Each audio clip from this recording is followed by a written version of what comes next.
여러분 안녕하십니까. 전격시사 고성국입니다. 어제 여야 원내대표가 각각 기자간담회를 열었습니다. 더불어민주당 박찬대 원내대표는 11월을 김건희 특검의 달로 삼겠다 이렇게 대역 공세 총력전을 예고했고요. 또 어제 저녁에는 명태균 씨 녹취를 추가로 공개했습니다. 국민의힘 추경호 원내대표는 국민 우려에 당과 대통령실이 대응책을 고민 중이라고 밝혔습니다. 전국 현안 또 북한 문제에 대해 국회 외통위 야당 간사 더불어민주당 김영배 의원 먼저 만나보겠습니다. 월요일에 만나는 품격 토론 김영우, 신경민 두 전 의원과 함께하겠습니다. 이번 한 주간 정치권 상황을 예상해보는 위클리 정치도 준비되어 있습니다. 국내 스포츠 소식을 담은 스포츠 먼데이도 준비되어 있습니다. 11월 4일 월요일 전격시사 출발합니다.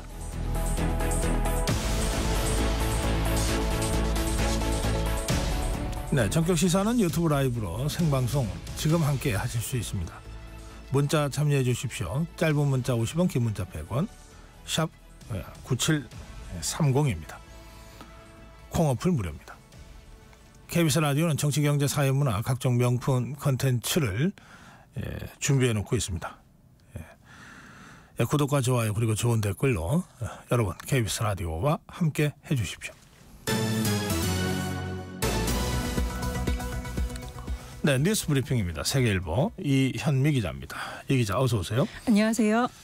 네, 산업의 쌀이라고 불리는 게 예전에는 철이었고 지금은 반도체입니다. 반도체 관련 소식부터 전해드리겠습니다. 미국 다우지수에 반도체 시장의 강자였던 인텔이 빠지고 엔비디아가 편입됐습니다. 네, S&P 다우존스 지수는 지난 주말 이번 주 금요일 거래부터 다우지수에서 인텔을 제외하고 엔비디아를 편입할 계획이라고 밝혔습니다. 1999년 반도체 기업 최초로 다우지수에 편입된 인텔이 25년 만에 쫓겨나는 건데요. 이번 조치는 반도체 산업이 AI 중심으로 바뀌었음을 보여주는 상징적인 사건이라는 평가가 나옵니다. 인텔은 1970년대 후반부터 개인용 컴퓨터의 중앙 처리 장치인 CPU를 통해 반도체 산업을 이끌었지만 AI로 옮겨진 시장의 흐름을 읽지 못하고 뒤처지면서 현재 사업이 매각될 가능성까지 나오고 있습니다. 반면 엔비디아는 AI 열풍 덕에 현재 미국 시가총액 2위 기업으로 성장했는데요. 월스트리트 저널은 이번 변화는 3년 전만 해도 생각지도 못했던 일이라며 기술업계의 운명이 뒤바뀌었음을 보여준다고 평가했습니다. 네, 지금 삼성전자도 이 반도체 부문 때문에 위기론이 나오고 있습니다. 전략 수정에 들어갔다고 하죠. 네, 삼성전자는 위기론을 돌파할 카드로 메모리 초격차를 꺼내들었습니다. 삼성전자는 그동안 설계와 메모리, 파운드리를 모두 하는 종합 반도체 기업을 표방했는데요. 이제는 메모리부터 살리자는 겁니다. 삼성전자 반도체 사업수장인 전영현 부회장이 지금 부문별로 임원들을 소집해 연쇄 토론회를 진행하고 있고 이번 주로 예상되는 인사와 조직 개편에서 메모리를 중심으로 대대적인 변화를 줄 것이란 전망이 나옵니다. 네, 정치권 소식 짚어드리겠습니다. 오늘 국회에서 내년도 예산안 관련 시정연설이 예정돼 있습니다. 유세 대통령은 참석하지 않고 한덕수 총리를 통해서 대독할 예정이라고 하죠. 네, 오늘 국회에서 열리는 내년도 예산안 시정연설에 한덕수 국무총리가 연설문을 대독할 예정입니다. 국무총리의 대독은 2013년 이후 11년 만인데요. 정진석 비서실장은 지난 1일 국감에서 대통령의 시정연설이 매년 있는 건 아니고 총리가 대신하는 경우도 종종 있었다고 말했습니다. 야당이 윤 대통령과 정치브로커 명태균 씨의 통화 내용 일부를 공개하고 김건희 여사 특검법을 놓고 총공세를 펼치는 상황을 감안한 것으로 보입니다. 앞서 윤 대통령은 지난 9월 국회 개원식에 참석하지 않았는데요. 당시 대통령실은 특검과 탄핵을 남발하는 국회를 먼저 정상화한 뒤 대통령을 초대하는 것이 맞다는 입장을 밝힌 바 있습니다. 국민의힘 추경호 원내대표는 어제 기자간담회에서 민주당이 대통령을 탄핵하겠다고 거리로 나서는 분위기에서 차분한 시정연설이 되겠느냐며 정쟁의 한 장면을 연출할 가능성이 커 총리가 대독하는 것으로 방향을 잡고 있다고 말했습니다. 네. 시정연설은 정부가 짠 내년도 예산안의 취지를 설명하고 국회 동의를 구하는 연설로 1988년 노태우 전 대통령이 처음 시작했습니다. 이명박 정부 때까진 취임 첫 해만 대통령이 직접 했고 이후에는 국무총리가 대독했는데요. 박근혜 정부 이후부터 현직 대통령이 매년 시정연설을 하면서 지난해까지 11년 연속 대통령의 시정연설이 이어졌습니다. 네. 국민의힘 한동훈 대표가 윤석열 대통령과 명태균 씨 통화 녹취가 일부 공개된 이후에 지금 4일째인가요? 침묵을 이어오고 있는데 오늘 최고위가 열립니다. 입장이 나올까요? 네, 한동훈 대표는 오늘 당 최고위원회의에서 최근 불거진 여러 논란과 관련해 윤 대통령의 국정 쇄신을 요구할 것으로 전해졌습니다. 한 대표는 민주당이 지난달 31일 윤 대통령과 명태균 씨의 통화 내용 일부를 공개한 이후 나흘간 침묵을 지켜왔습니다. 김건희 여사 문제를 놓고 윤 대통령과 각을 세웠던 이전 모습에 비해 신중한 기류인데요. 이번 문제에 대해선 섣불리 차별화를 하다가 박근혜 전 대통령 탄핵 트라우마가 있는 보수 지지층에 역풍이 불 것을 우려한 것으로 보입니다. 지금 국민의힘에선 개파 상관없이 국정기조 전환을 요구하는 목소리가 나오고 있습니다. 그만큼 여권이 느끼는 위기감이 큰데요. 국민의힘 소속 시도지사협의회는 어제 입장문을 내고 임기 후반기에 성공적인 국정 수행을 위해 대통령의 적극적인 소통과 국정 쇄신이 필요하다고 밝혔습니다. 그러면서 한동훈 대표는 패권 싸움으로 비치고 있는 분열과 갈등의 모습에서 벗어나 당정 일체와 당의 단합에 역량을 집중해 주길 바란다고 덧붙였습니다. 어제 정의화 전 국회의장을 비롯한 당 원로들도 회동을 했는데요. 이들은 윤 대통령을 향해선 초심으로 돌아가 국민의 목소리를 잘 경청하면서 판단해달라고 했고 한 대표에 대해선 당내 화합과 대화 투쟁, 즉 야권과의 투쟁에 좀 더 적극적으로 나서달라고 당부했습니다. 네, 다음 소식 가겠습니다. 네, 중국이 한국을 비자 면제 국가에 포함시켰습니다. 이렇게 되면 우리 한국인 관광객들이 비자 없이 중국을 여행할 수 있게 되는 거죠? 네, 중국 외교부 대변인은 새로 추가된 비자 면제 국가에 한국이 포함됐다고 발표했습니다. 오는 8일, 그러니까 이번 주 금요일부터는 여행이나 관광으로 15일 이내에 중국을 방문할 경우 내년 12월까지 비자를 받지 않아도 됩니다. 중국이 한국을 무비자 대상에 포함한 것은 이번이 처음인데요. 과거 한중 관계가 좋았을 때도 무비자 정책을 시행한 적은 없었습니다. 특히 미국과 일본은 이번 정책 대상에 포함되지 않았고 중국은 주중 한국 대사관에도 미리 알리지 않고 깜짝 발표한 걸로 전해졌습니다. 네. 그렇다 보니 배경에 관심이 쏠리는데요. 미국 대선 전 한국과 우호적인 관계를 구축하려는 메시지라는 분석도 나오고 있고 또 최근 러시아와 밀착하고 있는 북한에 대한 경고 성격도 있다는 해석이 나옵니다. 북한과 러시아가 혈맹 수준으로 밀착하는 상황에서 북한을 향한 중국의 불편한 심기를 한국에 대한 우호적인 조치로 돌려서 표출한 것이라는 분석입니다. 네. 과학계 소식 전해드리겠습니다. 미국 항공우주국이 지구에서 무려 245km 떨어진 태양계 밖에서 연락이 끊겨버린 보이저 1호와의 교신 재개에 성공을 했군요. 네, CNN은 최근 스스로 전원을 끄고 동면 상태에 들어갔던 보이저 1호와의 연락 방법을 나사 과학자들이 찾아냈다고 지난 주말 보도했습니다.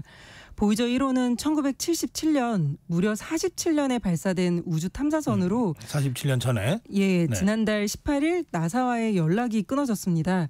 보이저 1호가 비상 모드로 전환하면서 전원 전략을 위해 연락망을 차단한 건데요. 나사 과학자들은 보이저 1호에 당초 2개의 교신 시스템이 장착됐던 사실에 주목했습니다. 신호가 약하다는 이유로 1981년 이후 43년간 사용하지 않았던 또 다른 교신 시스템을 이용해 보이저 1호와 연락이 닿았고요. 이를 통해 원래 시스템을 재가동할 방법을 찾고 있다고 합니다. 나사가 보이저 1호와 교신을 주고받는 데는 46시간, 즉 한쪽에서 보낸 신호가 다른 쪽에 도착하는 데만 23시간이 걸릴 정도로 보이저 1호는 먼 우주에서 지금 탐험을 하고 있다고 합니다. 네, 강원도 하천의 북한강에서 30대 초반 여성으로 추정되는 시신이 발견됐는데 용의자가 하루 만에 붙잡혔군요. 네, 화천경찰서는 어제 오후 저녁 7시쯤 서울 강남에 있는 일원역 지하도에서 용의자인 30대 A씨를 살인 혐의로 긴급 체포했습니다. A씨는 현역 군인으로 피해자와 지인관계였는데 체포 후 살인 혐의를 시인한 것으로 알려졌습니다. 두 사람은 모두 강원도 거주민은 아니었고 타 지역에서 살해를 한 뒤 시신을 훼손해 여러 군데에 유기한 것으로 추정됩니다. 지난 토요일 오후 화천군 체육관 앞 북한강에서 시신 일부가 수면 위로 떠올랐다는 주민신고가 들어와 경찰이 수색에 나섰고요. 경찰은 어제 오전 시신이 처음 발견된 곳으로부터 500m 떨어진 한 선착장 인근에서 훼손된 시신 여러 점이 담긴 비닐을 추가 발견했습니다. 어제 저녁까지 신체의 80%가량이 발견됐고 부패 상태는 심하지 않은 것으로 전해졌습니다. 경찰은 오늘 다시 북한강 전역을 대상으로 수색을 재개하고 국과수에 시신의 신원 확인을 의뢰할 예정입니다. 구체적인 살해 장소와 범행 동기도 현재 조사 중입니다.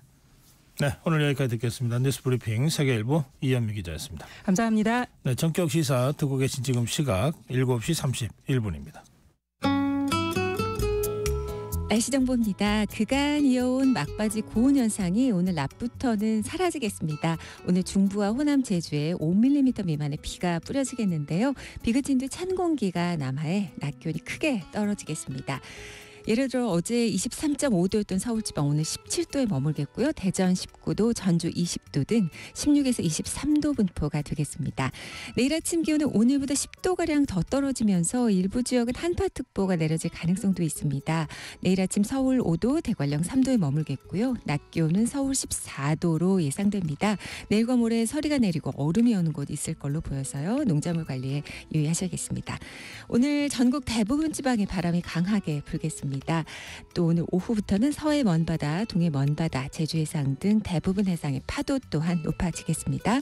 오늘 오전까지는 충청과 남부 내륙에 가시거리 200m 미만의 짙은 안개에 껴있으니까 주의하셔야겠습니다. 지금 서울의 기온은 15.7도입니다. 지금까지 날씨 정보였고요. 다음은 이 시각 교통 상황 알아보겠습니다. KBS 교통정보센터의 이현 씨입니다. 네, 확실히 일찍부터 많이 밀리고 있습니다. 사고도 발생하고 있는데요. 서울은 올림픽대로 공항 쪽으로 노량진 부근에 사고 있습니다. 강동대교부터 쭉 밀려가고 있습니다. 여의상류 나들목까지 1시간 10분 정도 예상됩니다. 한편 서울 양양고속도로 양양 쪽으로는 화도 부근 지나기 답답하실 텐데요. 여기도 사고가 났습니다. 1차로가 막히면서 남양주 요금소부터 여파를 받고 있습니다. 수도권 제1순환고속도로 구리에서 판교 쪽으로는 구리에서 상일 쪽으로 정체입니다. 서안암 부근에서는 1차로에서 사고 처리하고 있고요. 2km 구간에서 여파를 받고 있습니다. 상주 영천고속도로 상주 쪽으로는 상주 분기점 부근입니다. 화물차 관련 사고를 처리하고 있는데 2차로가 차단됐고요. 여기는 안개도 짙은 구간이니까요. 각별히 조심 운전하셔야겠습니다. KBS 교통정보센터였습니다.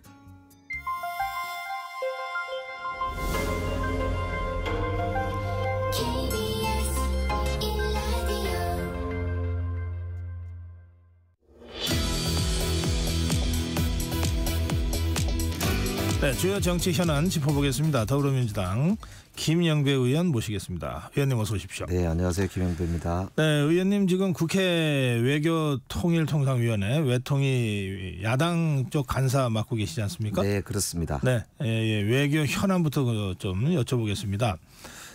그 주말에요. 미국 전략 폭격기가 동원된 한미일 공중훈련이 실시됐습니다. 이게 지난주에 북한의 ICM 발사에 대한 대응 차원에서 진행된 거겠죠? 네, 그렇습니다. 지금 북한이 러시아의 병력을 파병하고 나서 지금 이제 신형 미사일 발사 실험을 했다. 네. 그리고 이제 그게 미국까지 이룰 수 있는 대륙간 탄도미사일, 그러니까 이 운반체죠. 그걸 이제 시험해서 북한이 직접적으로 미국을 겨냥한 위협을 시현한 거 아니냐. 네. 예, 이런 이제 이야기가 대두가 됐는데요. 미국 대선을 앞두고 아마 이제 북한이 새롭게 미국하고의 어떤 딜을 좀 해보고자 하는 그런 시도 아니냐, 이런 이제 전략적인 그런 판단이 좀 듭니다. 네. 그 트럼프 때는 김정은이 뭐 2번이나 만나고 그래서 한껏 이제 몸값을 올렸다가 이게 이 바이든 정부에서는 그 거의 뭐 왕따 당하다시피 그 아예 무시를 당하는 바람에 지금 어떻게든 다시 존재감을 드러내려고 그런 것 아니냐 뭐 이런 분석들입니다. 그렇습니다. 그러니까 지난번 하노이 노딜 이후로 김정은 입장에서는 뭐 체면을 구긴 거 넘어서서요. 네. 생존을 위해서는 이 무대에서 사라져서는 안 되겠고 무대에 서려면 뭔가 상대방이 나를 주목할 수밖에 없는 뭘 들고 있어야 되겠다. 네. 이런 생각을 하는 것 같아요. 그래서 러시아하고 관계도 제가 보기에는 그런 전략적 고려가 상당히 작용하는 거 아닌가 싶고 네. 심지어는 미국 대선에 좀 개입하고 싶어 아하. 하는 것 같기도 하고요. 네. 트럼프 후보가 지금 안보 불안 문제를 가지고 해리스 후보를 맹렬하게 공격하잖아요. 아하. 그러니까 미국 대선의 이 변수로 작용하고 싶어하는 그런 모습까지 보여지는 것 같습니다. 그러다 보니까 한미 이제 군사 이제 입장에서는 이게 아무래도 이런 이제 대응을 안 할 수가 없으니까 지금 네. 전략 무기들을 움직이면서 안보 태세를 이제 과시하는 그런 이제 대응을 하고 있는 그런 모습이라고 봐야 되는데 걱정스러운 것은 네. 이것이 결국에는 한반도의 안보 리스크를 부각함으로써 오히려 우리 경제에도 좋지 않은 영향을 줄 우려가 있지 않냐. 네. 미국 대선 이후에도 우리 국익과 관련된 입장에서 보면은 굉장히 걱정스러운 측면인 거라고 보입니다. 예. 이렇게 김정은이 군사도발을 수위를 높이면 지금 미국 대선에 어느 쪽에 다소 불리하게 또는 유리하게 작용할 것 같습니까? 지금 보기에는 러시아하고 북한의 움직임이 아무래도 현 정부인 민주당 그러니까 해리스 후보한테는 불리하지 않을까 아하, 이렇게 예. 보여요. 외교 정책의 실패다 이렇게. 그렇습니다. 예. 지금 트럼프 쪽에서는 당장 전쟁을 그만두면 되지. 왜 그 전쟁을 쓸데없이 계속 해가지고 무기도 갖다 주고 돈도 쓰면서 실익도 없는 일을 하느냐. 네. 이게 이제 트럼프의 일관된 주장이란 말이에요. 그러다 보니까 이 사실은 북한하고 러시아가 트럼프 편을 들어주는 거 아니냐. 뭐 이런 이야기도 그래서 나오는 거 아닌가 이야기가 나오고요. 사실은 오히려 이제 걱정스러운 것은 그 와중에 네. 한미 안보 협의회라고요. SCM이라고 매년 이제 미국과 우리 국방장관이 만나는 회의가 있는데요. 네.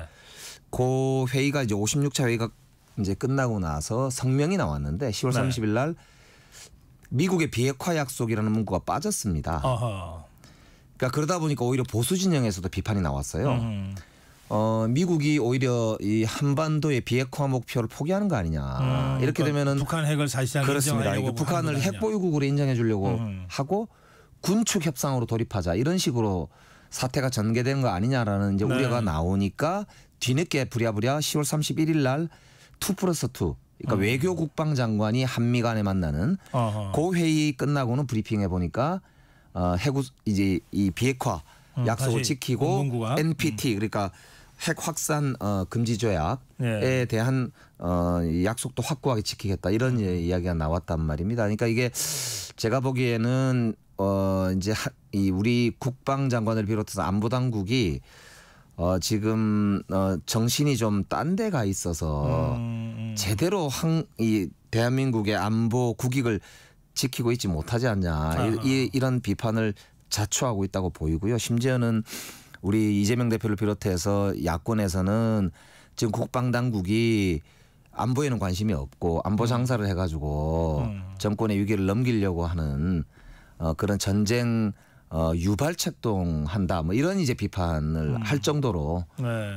제가 볼 때는 안보당국이 좀 비판을 자초하고 있는 거 아닌가 하는 걱정이 들기도 합니다. 네, 이 미국의 그 정권 교체기 이때는 전 세계가 사실 몸살을 앓을 수밖에 없는데 예. 특히 우리는 그 안보 문제가 직결돼 있기 때문에 더 좀 꼼꼼하고 세심하게 챙길 건 챙겨야 된다 이런 문제 의식을 좀 가져야 될 것 같아요. 네, 자, 중요한 그런데 문제입니다.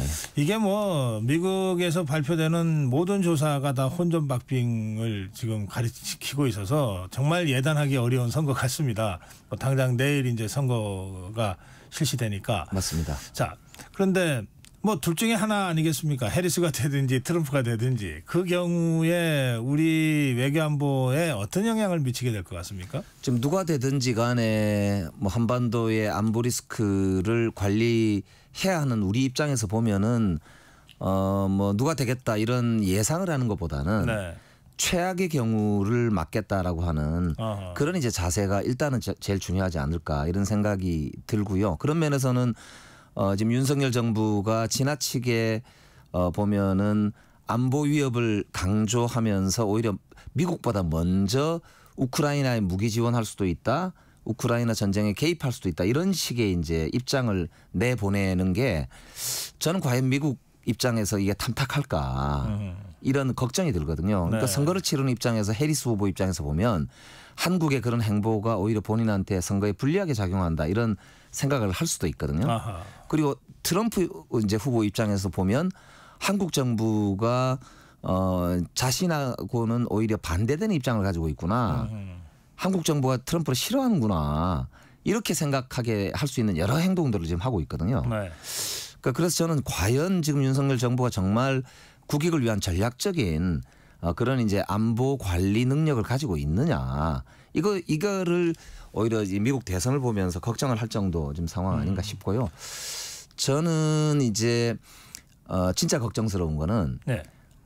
이게 미국 대선이 끝나고 나서도 지금 이제 북한 문제를 다룰 때 대한민국 정부가 패싱될까 봐 그게 가장 걱정스럽습니다. 네. 왜냐하면 해리스 후보 입장에서는 윤석열 정부가 이미 해리스 후보 자신이나 미국 민주당 정부 현 정부죠. 현 정부를 약간 패싱하고 이 우크라이나하고 먼저 접촉을 하고 무기를 지원할 수 있다라는 식의 독자적인 플레이를 이렇게 하는 모습을 보면서 이거 위험하구나.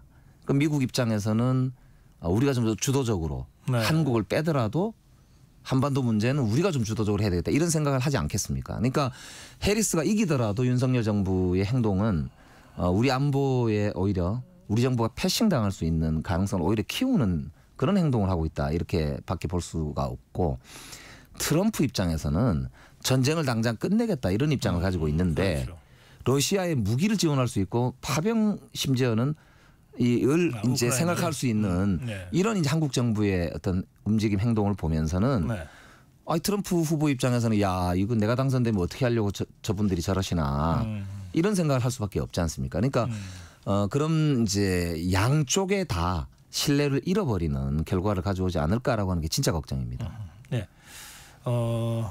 지금 우리 김영규 의원 그 뭐 결과를 예측하기보다는 누가 돼도 최악의 경우를 피할 수 있는 국익 제1의 국익 우선의 외교안보 정책을 신중하게 가야 된다 이런 취지의 말씀이십니다.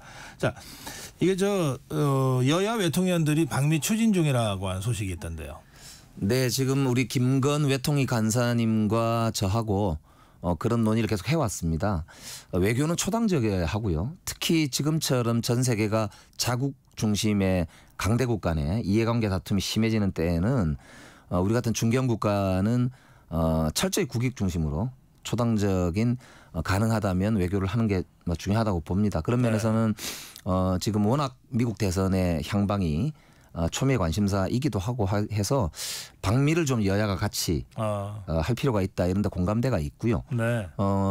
그 전에라도 이제 외통위 차원에서 그런 이제 국익 중심의 외교 노선에 대한 공론을 모을 필요가 있다고 해서 11월 7일 날 네. 그러니까 미국 대선 끝나고 바로 이번 주 목요일입니다.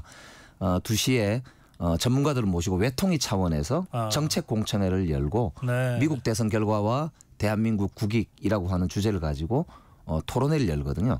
그래서 그 토론회 같은 내용을 바탕으로 해가지고 도출되는 어떤 함의들을 이후에 어떻게 만들어갈 거냐를 가지고 11월 중순부터 미국을 좀 방문해 볼까 지금 준비하고 있는데요. 아직 최종 확정된 건 아닙니다. 11월 7일이면은 미국 대선이 어쨌든 결론이 나 있겠죠. 이번에는 뭐 안 그럴 수도 있다고 안 하는데요. 그럴 수도 있다는 얘기들이 있어서 아침에 뉴욕타임스 예. 여론조사 결과를 보니까 해리스 후보가 4개를 이기고 트럼프 후보가 3개를 앞서거나 뭐 비슷하다 이렇게 나오던데요. 네. 글쎄요. 이게 이제 어떻게 될지 도대체 알 수가 없는 상황이라서 예. 특히 이제 트럼프 후보는 이미 부정선거 문제 제기를 하고 있지 않습니까? 그래요. 예. 그리고 개표가 0.5% 이하 차이의 경우에는 의무적으로 다시 재개표를 해야 되는 주가 아하. 보니까 몇 개가 있더라고요. 네네. 그러다 보니까 이게 우편 투표까지 치면 실제 개표의 완료 시점이 과연 언제냐. 글쎄 말이에요. 예, 좀 이거에 늦어질 따라서 수도 있어요. 예. 굉장히 좀 혼란이 가중될 수도 있을 것 같아서 좀 지켜봐야 되지 않을까 싶습니다. 알겠습니다. 자, 어제 더불어민주당이 그 주최하는 대규모 장외 집회가 있었습니다. 네네. 예, 의원님 참석하셨을 텐데요. 예, 다녀왔습니다. 분위기 좀 전해주세요. 어제 현장 열기가 무척 뜨거웠는데요. 민주당이 주최하는 장외 집회로 오래간만에 하기도 했지만 무엇보다는 김건희 여사의 그런 이제 특검과 관련된 주제였기 때문에 국민들의 압도적인 지지가 있는 네. 그런 이제 특검 요구 아닙니까? 심지어는 뭐 대구 경북에서도 과반 이상이 찬성한다고 제가 들었는데요. 그런 점에서 보면은 어제 집회의 그런 이제 목소리 이런 거를 윤석열 대통령이 잘 들으셔야 된다 이렇게 생각이 되고요. 다만 이재명 대표도 말씀하셨지만은 지금 당장 중요한 것은 무슨 탄핵이다 무슨 이런 이야기가 아니고요. 실제로는 국민의 압도적인 다수가 요구하고 있는 진실 규명. 그러니까 김건희 여사와 관련된 각종 의혹을 해소할 수 있는 방안 특검이죠. 또 최혜병 사건과 관련된 그런 특검 뭐 이런 거를 통해서 국정이 좀 정상화될 수 있는 계기를 대통령이 만들어야 된다. 국민의 목소리를 들으라. 그리고 민생 경제에 치명적인 위협이 될 수 있는 전쟁 유발 행동을 하지 말라. 뭐 이런 요구들이었거든요. 그렇기 때문에 저는 이제 민주당이 물론 뭐 국민의힘에서는 이게 이재명 방탄용 그런 이제 자체 오히려 호위를 위한 거 아니냐 뭐 이런 이제 말씀들을 하십니다만 그래도 어쨌든 지금 압도적인 국민의 목소리를 저는 정부가 들어야 되지 않나. 심지어는 한동훈 대표도 지금 이번에 이 특검과 관련해서는 입장을 오늘 뭐 입장을 말씀하신다고 하던데 저는 국민의 편에 서셔야 되지 않냐 그런 생각이 들고요. 오늘 시정연설에 대통령께서 불참하신다는데 참 아쉽습니다. 이게 불통은 오히려 문제를 악화시킬 텐데요. 예. 걱정입니다. 예. 그 이 집회 어제 있었던 장애 집회를 더불어민주당에서는 상당히 공을 들여서 준비를 해왔던 것 같아요. 그 보도에 따르면 뭐 총동원령을 내렸고 그리고 최소 5만 이상은 모여야 된다. 뭐 이렇게 독려도 당 차원에서 했다 그러고요. 실제 어느 정도 모였습니까? 어제 이제 제가 이렇게 높은 건물에서 찍은 사진들이 돌아다니는 걸 봤는데 네. 제가 본 최근의 집회 중에는 가장 많이 모인 것 같습니다. 그러니까 우리가 30만으로 추산을 했는데 제가 숫자는 뭐 정확하게 알 수가 없습니다만 뭐 최소 10만 이상은 뭐 넘어 보이고요. 네. 뭐 많은 시민들도 동참한 것으로 현장에서 느꼈습니다. 이게 이제 집회나 시위라고 하는 형태를 정당이 주도한다는 게 뭐 한편으로는 국회가 열려 있는 상황이기 때문에 민주당도 그냥 이게 다 옳다 이렇게만 주장할 수 있는 상황은 아니지만 오죽 사실은 답답하고 오죽 국민들의 입장에서 보면은 도대체 왜 이 진실을 규명하지 못할까라고 하는 이 답답함 거기에 대한 저는 답이라고 이제 민주당이 내놓은 거거든요. 그렇기 네. 때문에 민주당 입장에서는 국회의 중심을 두되 필요하다면 국민들과 직접 소통도 마다하지 않겠다는 입장이기 때문에요. 저는 지금이야말로 정부 여당 국민의힘이 이제는 결자 해지하셔야 된다. 언제까지 이렇게 계속 거부권 행사하고 또 발의하고 또 거부권 행사하고 이렇게 할 겁니까? 그러니까 이제 국정 정상화에 국민의힘이 나서야 될 시점이다. 그 말씀 꼭 드리고 싶습니다. 네. 그 이런 대규모 장애 집회를 또 계획하고 있습니까? 지금 현재로서는 뭐 미정인데요. 대체로 11월 16일 2주 후 정도에 필요하다면 다시 할 수 있다 이런 입장으로 제가 알고 있습니다. 그래서 지금 이제 무엇보다는 오늘 시정연설에 원래 대통령께서 오시는 걸로 저희들은 알고 있었기 때문에 대통령의 말씀이나 또 혹은 대통령의 뭐 기자회견이나 왜냐하면 반환점 그러니까 2년 6개월을 넘어서는 시점이 딱 지금 다음 주 아닙니까? 그러니까 그때 뭐 대국민 기자회견이 있다든지 등의 어떤 그런 상황 변화 같은 걸 저희들이 좀 보고 네. 판단을 하겠다 이런 입장인데요. 네. 오늘 한동훈 대표와의 이제 기자회견이 있다 혹은 입장 표명이 있다고 하니까 그거랑 그다음에 시정연설의 내용 그리고 이후에 대통령실의 그런 이제 2년 6개월 기자회견 등을 좀 보면서 좀 판단하게 되지 않을까 싶습니다. 네. 어제 그 장애 집회에서 탄핵 이야기를 직접 탄핵이라는 단어를 써서 이야기한 그 더불어민주당 의원들이 좀 있었습니까? 어제 최고위원들이 주로 발언을 하셨는데요. 네. 탄핵이란 직접 언급을 하신 분은 없습니다. 물론 이제 하야 네. 라는 단어를 쓰신 분은 계세요. 근데 이재명 대표는 어제 발언을 작성된 원고를 중심으로 말씀을 하셨고요. 네. 특히 마지막에 요구사항을 말씀하실 때 아까 말씀드린 대로 특검 수용 그다음에 전쟁 유발 행동 중단 네. 등 이제 국민적 목소리, 국민적 눈높이에 맞는 그런 이제 요구사항 이런 걸 발표를 하셨단 말입니다. 그렇기 네. 때문에 그게 당의 공식 입장이다. 이런 말씀 네. 거듭드립니다.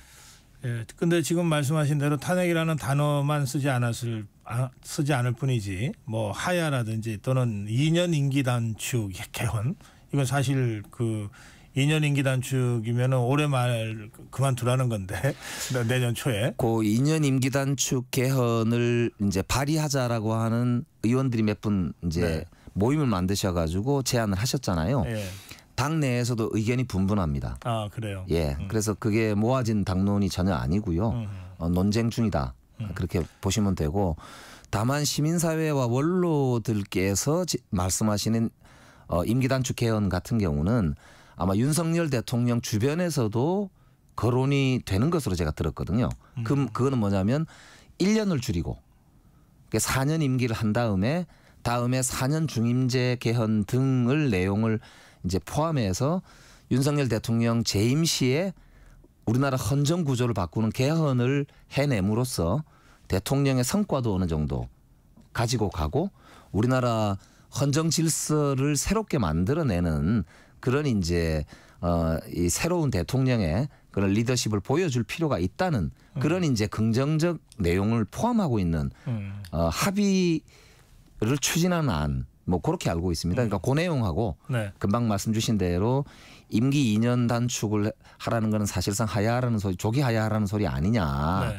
탄핵의 다른 말 아니냐라고 이제 말씀하시는 내용하고 좀 다른 내용이라고 그렇죠. 알고 있습니다. 그런데 이제 이 보도를 보면 이제 이런저런 얘기들을 하면서도 우선 이재명 대표는 그 중에서도 어쨌든 제일 톤 다운해서 지금 어제도 연설을 한 것 같고 네, 그렇습니다. 그게 이른바 이 탄핵 트라우마를 갖고 있는 이 보수 지지층들을 굳이 자극할 필요 없다고 하는 그런 어떤 정무적 판단 때문에 그런 거다. 실제로 마음은 탄핵에 가 있는데 이런 식의 분석이 지금 보도가 계속 나오고 있거든요. 국민의힘에서 이제 그런 말씀들 하시는 걸 들었는데요. 네.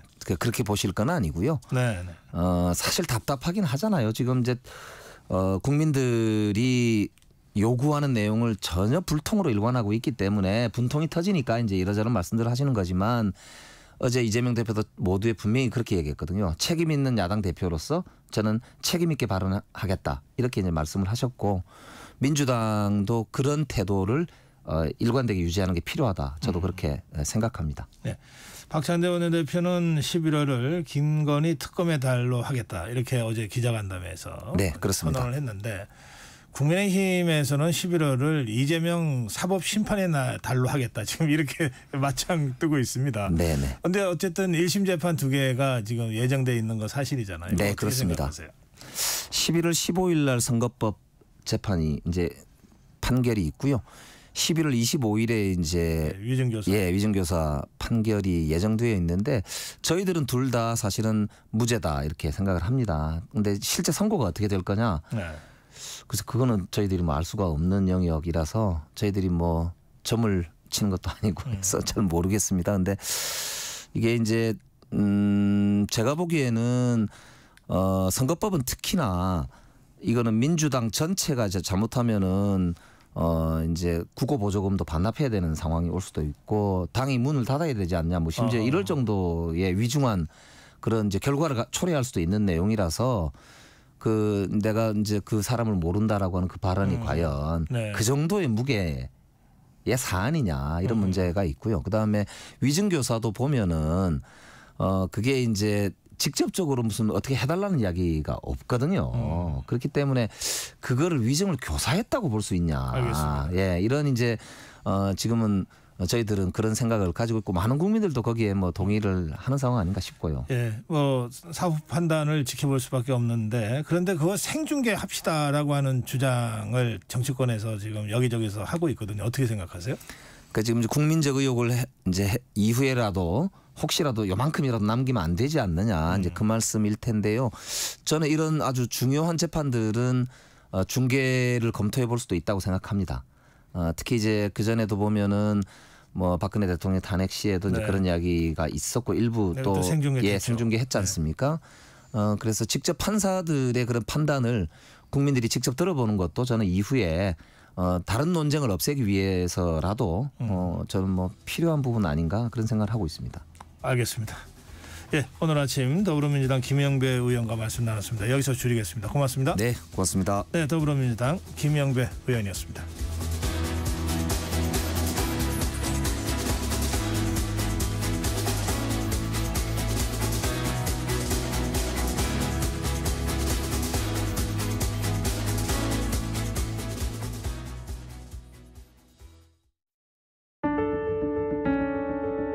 KBS 라디오 기후위기 대응 캠페인 지구를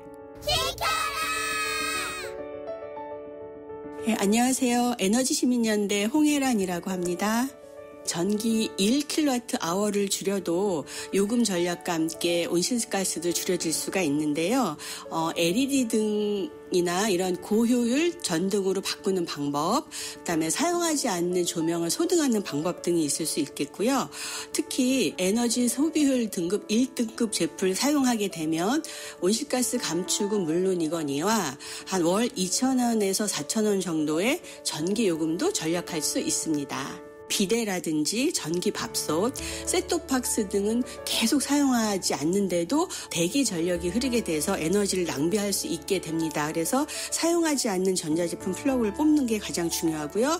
겨울철 실내 적정 온도는 18도에서 20도가 되겠습니다. 가장 중요한 건 실내 적정 온도를 지켜줌으로써 건강도 챙기고 에너지도 전략하는 방법이 될 수 있겠고요. 방방마다 난방 밸브가 따로 되어 있는데 안 쓰는 방에 난방 밸브를 잠그기만 하더라도 월 한 32,000원 정도의 에너지 요금을 절약할 수 있는 방법이 되겠습니다. 에너지 절약 방법은 우리 국민들이 모두 다 알고 계신 것입니다. 작은 것이라고 해서 소홀히 하지 말고 내 행동으로 습관화할 때만이 에너지 절약도 하고 기후위기에도 참여하게 되는 그런 좋은 습관이 될 수 있겠습니다. 뜨거워지고 있는 지구. 지금 우리의 문제입니다. KBS 라디오 기후위기 대응 캠페인 지구를 시켜라 였습니다.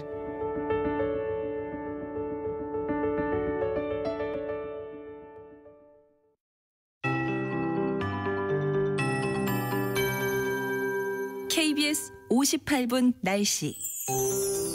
서울지방의 현재 기온 15도 안팎으로 평년보다 9도 정도 높은 기온을 보이고 있습니다. 고온현상 지리하게 이어지고 있는데요. 오늘 낮부터는 북서쪽에서 찬 공기가 흘러들어오면서 기온이 급속도로 떨어져 내일과 모레는 중부지방 아침 기온 5도 내외에 머물겠습니다. 오늘보다 10도 이상 떨어져서 일부 지역은 한파특보 발표될 가능성도 있습니다. 현재 경기 북부와 강원 내륙, 남부 내륙의 가시거리 200m 미만의 짙은 안개 낀 곳이 많습니다. 오전까지는 이렇게 곳곳에 안개가 남아있을 걸로 보여서 교통안전에 유의하셔야겠고요. 항공기 이용하실 분들은 운항정보 확인하시는 게 좋겠습니다. 오늘 흐린 가운데 가을비가 촉촉히 내리겠습니다. 중부지방 주로 오전까지 또 낮이나 오후까지는 호남 제주에 5mm 미만의 비가 뿌려지겠습니다. 오늘 낮 기온은 서울 17도에 머물겠고요. 대전 19, 대구 21도 등 16에서 23도 분포가 되겠습니다. 내일 서울의 아침 기온 5도, 낮 기온마저도 14도에 머물겠습니다. 그리고 제주 해안과 동해안 쪽의 너울이 내일부터 다시 높아지겠습니다. 오늘과 모레는 전국 대부분 지역에, 내일은 호남 해안을 중심으로 바람이 강하겠고요. 또 오늘 오후부터는 서해 먼바다, 동해 먼바다, 제주 해상 등 대부분 해상의 물결이 높아지겠습니다. 지금 서울의 기온은 15.3도입니다. KBS 58분 날씨 강혜종입니다.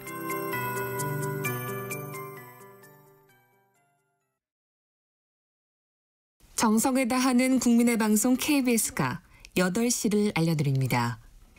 AM 711kHz, FM 97.3MHz, KBS 1라디오입니다.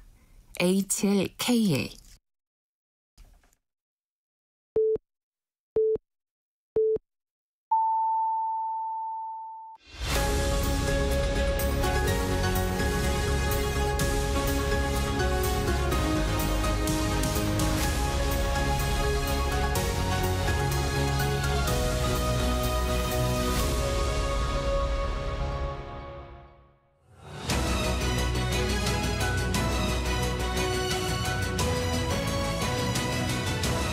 품격 토론입니다. 정치 현안을 품격 있게 토론하는 품격 토론 김영우 전 의원 모시겠습니다. 안녕하세요. 신경민 전 의원입니다. 네, 안녕하십니까. 네.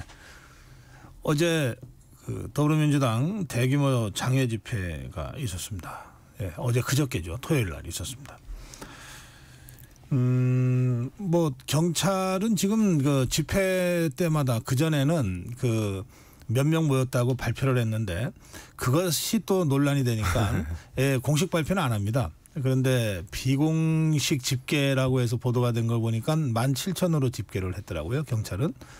반면에 주최 측인 더불어민주당 쪽에서는 30만이 모였다 이렇게 주장했습니다.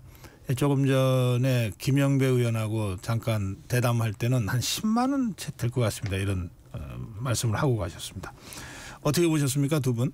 김영우 의원? 글쎄 뭐 숫자는 뭐 정확히 알 수가 없죠. 뭐 과거에 보면은 그 진보 진영 쪽에서는 뭐 언론인 출신인데도 불구하고 딱 보면 100만이다 뭐 이런 식으로까지 얘기한 적이 있어요. 그 서초동 맞습니다. 검찰청 앞에서의 집회였는데 그때는 이제 여러 전문가들이 진짜 수를 계산을 막 하고 그랬어요. 그래서 한 5만에서 7만.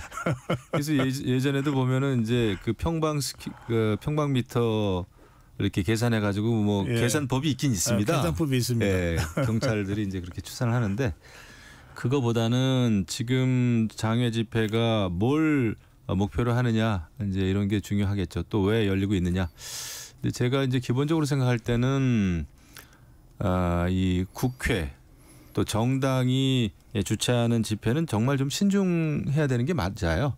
왜냐하면은 시민단체하고 정당은 분명히 다른 거거든요. 그래서 지금 국회가 엄연히 열려 있고 회기 중이고 이러면은 국회에서 법안을 통해서 해결하는 게 맞고 앞으로 또 이제 예산 국회가 다가오니까요. 다만 이제 여권 쪽에서는 이게 야권의 정치 공세다라는 얘기만 가지고는 안 통합니다. 야당은 당연히 정치 공세하죠. 역대 야당이 정부와 여당에 대해서 100% 협조한 적이 있나요?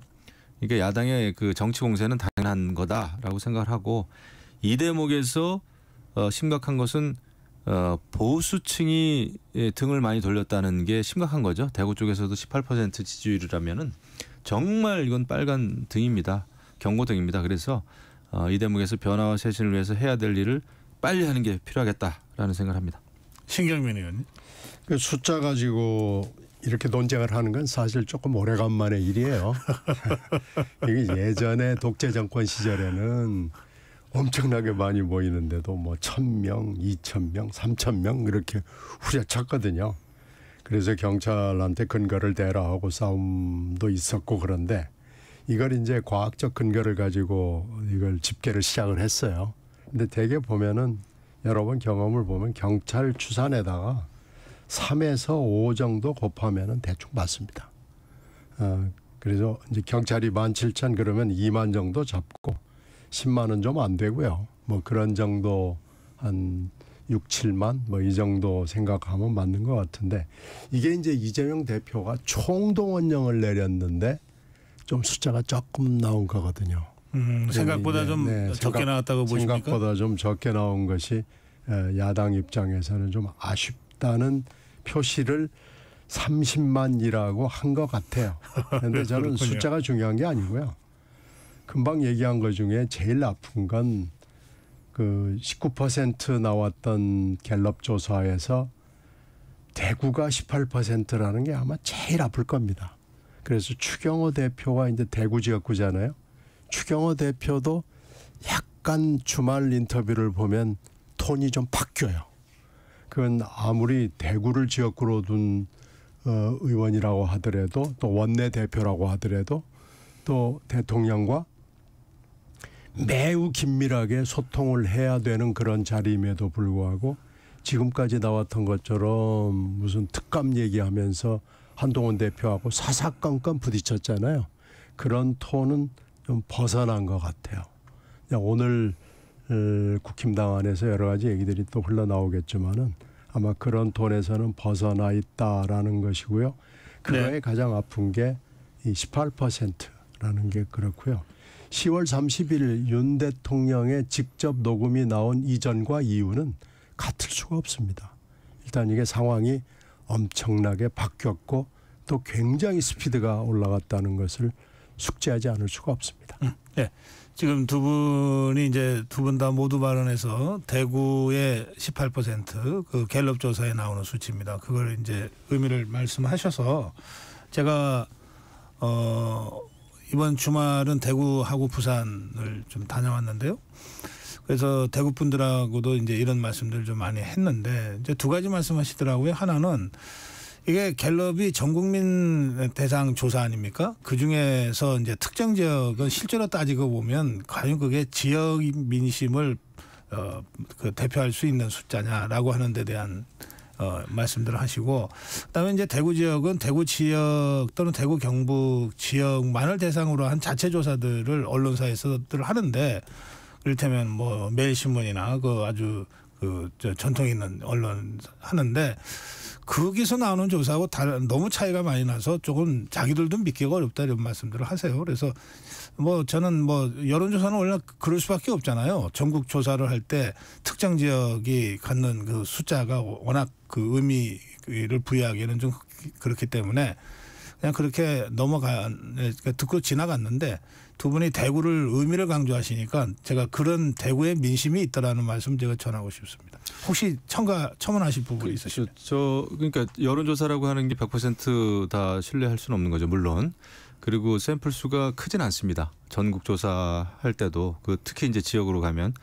그럼에도 불구하고 우리가 또 많이 접촉하는 분들이 이제 우리 국민의힘 당원들, 뭐 지역의 고문, 자문, 또 무슨 위원장 이런 분들까지도 굉장히 좀 불안하게 생각하고 솔직히 김건희 여사의 여러 가지 의혹과 관련해서는 평이 아주 좋지가 않습니다. 그래서 그런 걸 감안할 때 이 대구 쪽에서 18%라는 게 정확하지 않더라고 하더라도 보수 쪽에서 상당히 지금 그 실망을 했다라는 거는 팩트인 것 같아요. 그래서 그런 차원에서 이제 우리가 지금 변화를 하지 않으면 굉장히 위험하다라는 게 이런 여론조사의 메시지 아닌가 그런 생각을 좀 합니다. 예, 제가 한마디만 그러시죠? 예. 선거를 뛰어보면은요. 6대4 정도로 나오면은 이건 비슷비슷한 겁니다. 근데 7대3 정도도 해볼만 해요. 그런데 8대2가 되면은요. 가령 10명이 모였는데 2명만 찬성을 하는 경우 이게 이제 말하기가 쉽지 않아요. 그렇죠. 이게 예. 그래서 8대2라는 게 굉장히 중요하고 9대1이 돼버리면 그건 뭐 말을 못합니다. 그러니까 8대2라는 숫자가 그래서 엄중한 겁니다. 네. 그다음에 또 한 가지는 이제 말씀 중에 나온 얘기라서 짧게라도 짚고 갔으면 좋겠는데 이제 명태균 씨와 그 윤석열 대통령 통화 녹음이요. 그 부분이 이제 더불어민주당에서 그 박찬대 원내대표가 주도해서 공개를 하지 않았습니까?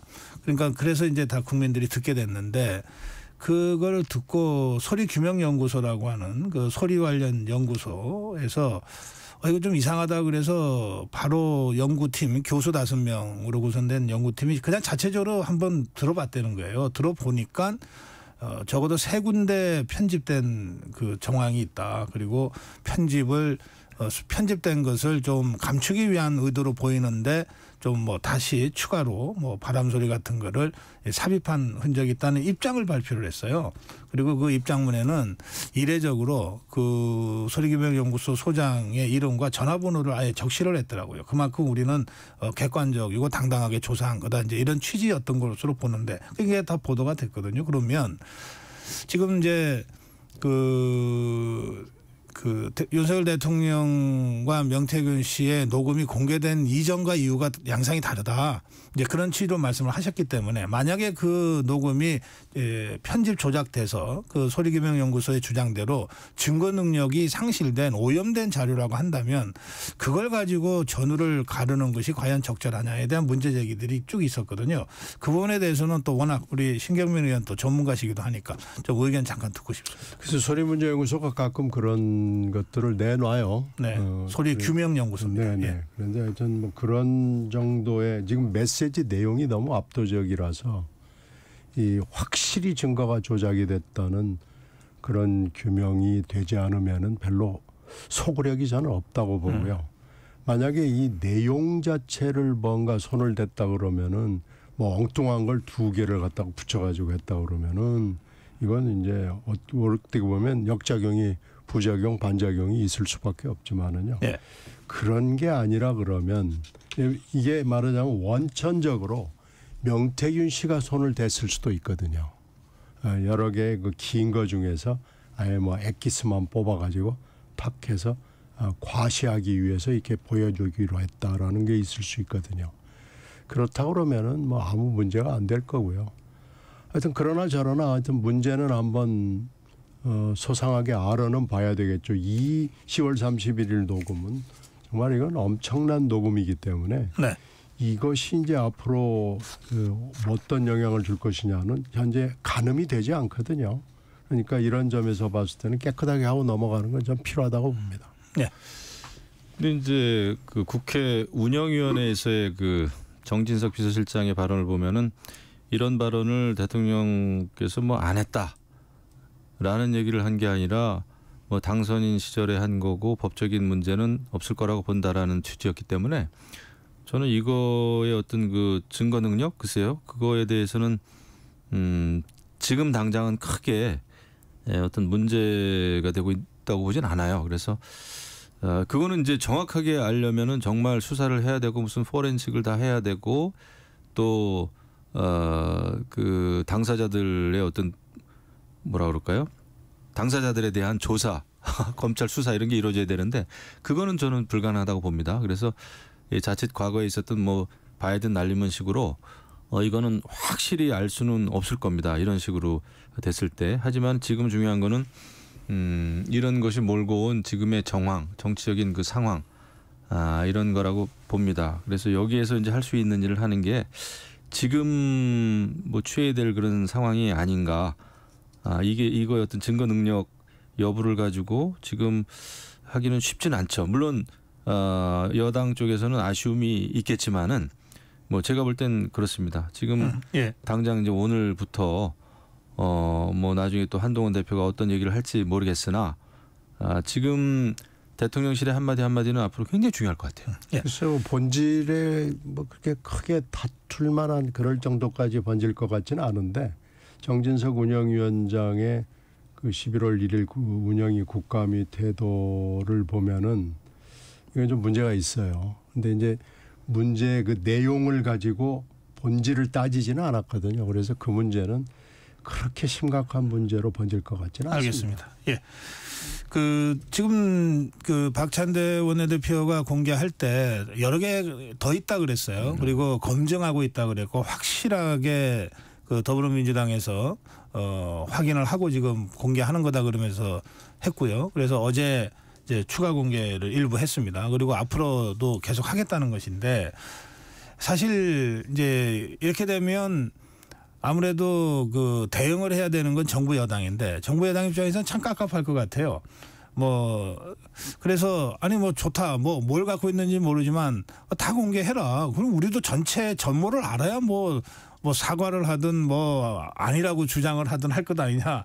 이게 이제 답답한 상황이 돼버렸는데 이거는 앞으로 어떻게 그 전개될 것 같습니까?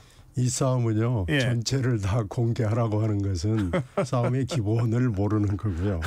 전체를 공개하는 그런 민주당이 있다고 그러면 그 민주당은 전략이 없는 거죠. 그러니까 전체 그러니까 민주당은 계속 이렇게 갈 거다 이거죠. 공개할 리가 없죠. 지금 현재 명태균 씨와 관련된 사람들이 공개한 것도 아직 다 분석이 안 끝나 있거든요.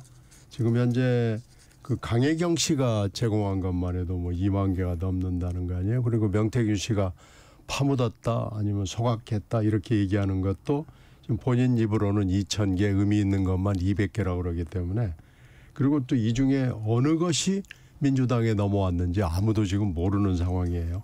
그런데 이거 말고 또 새로운 녹취들이 지금 자꾸 날만 지새고 나면 몇 개씩 튀어나오잖아요.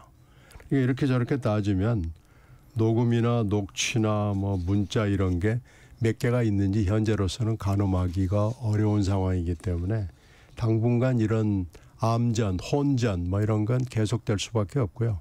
10월에 이어서 11월은 계속해서 이렇게 가야 될 수밖에 없습니다.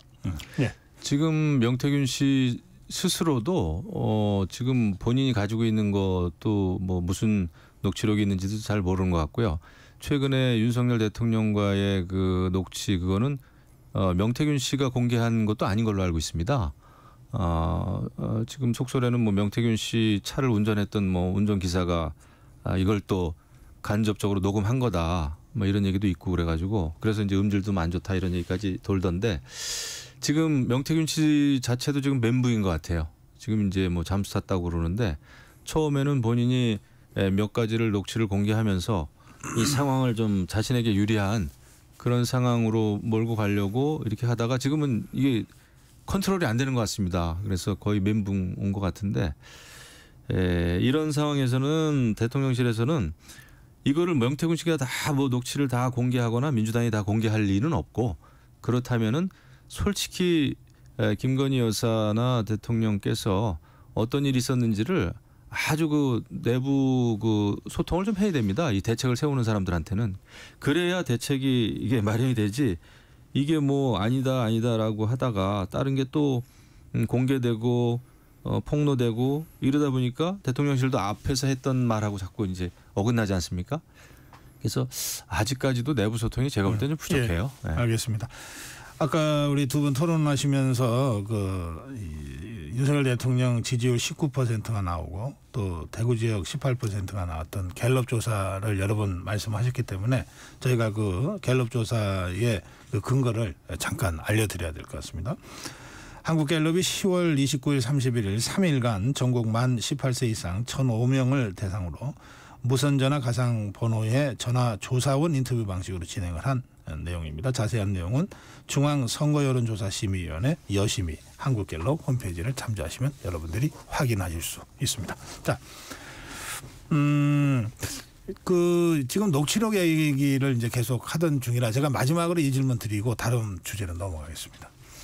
지난 작년인가요? 그 이정근 전 사무부총장의 녹취록이 이제 공개가 되면서 결국은 돈봉투 사건으로까지 연결되고 뭐 이렇게 더불어민주당이 혼역을 치렀잖아요.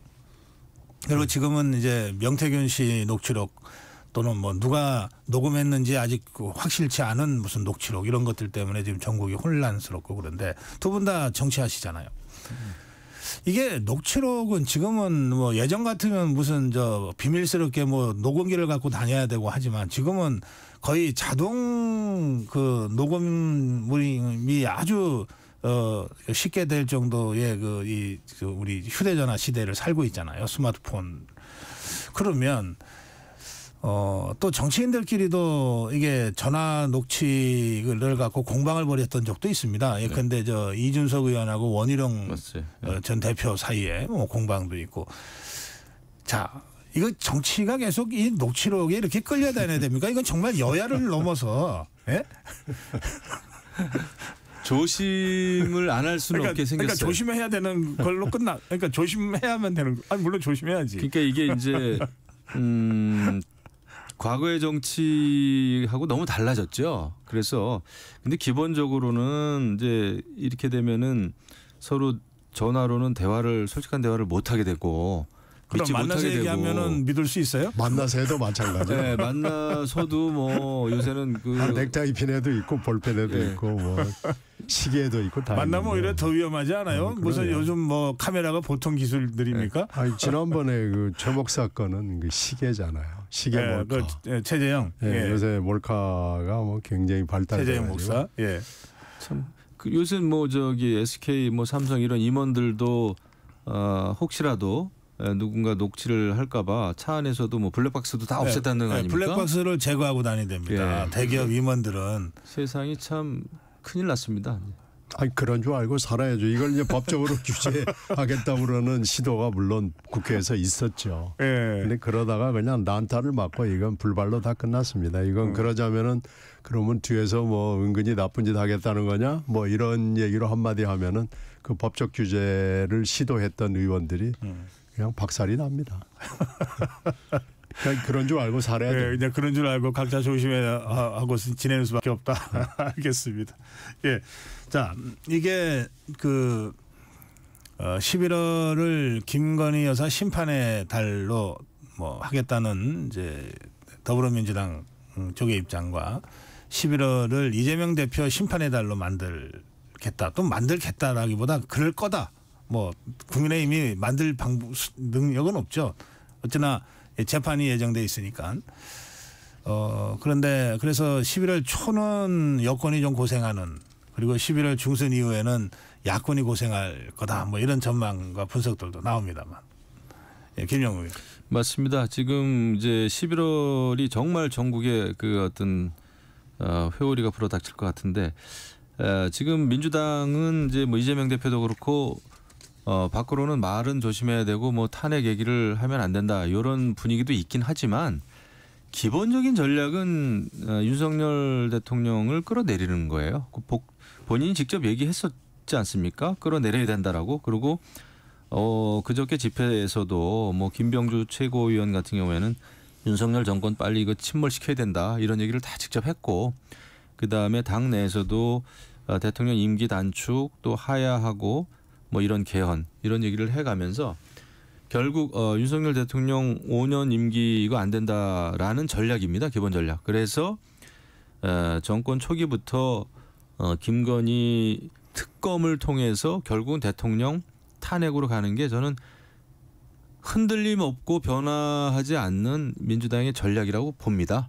그걸 향해서 달려가고 있는데 여기에서 이제 우리가 이것을 정치 공세라고만 해가지고는 방어가 안 된다라는 거죠. 그래서 빨리 지금 뭐 인적 쇄신 또 김건희 여사의 대외 활동 중단 이런 등등의 쇄신 방안이 나와야 되는 게 아닌가. 이재명 대표가 11월 달에 2번의 그 1심 선고가 있다고 하지만 글쎄요. 그게 나오면은 민주당도 고민은 되겠죠. 하지만 지금 추세로 봤을 때는 뭐 아무 일도 없었다는 양 나올 것 같아요. 네.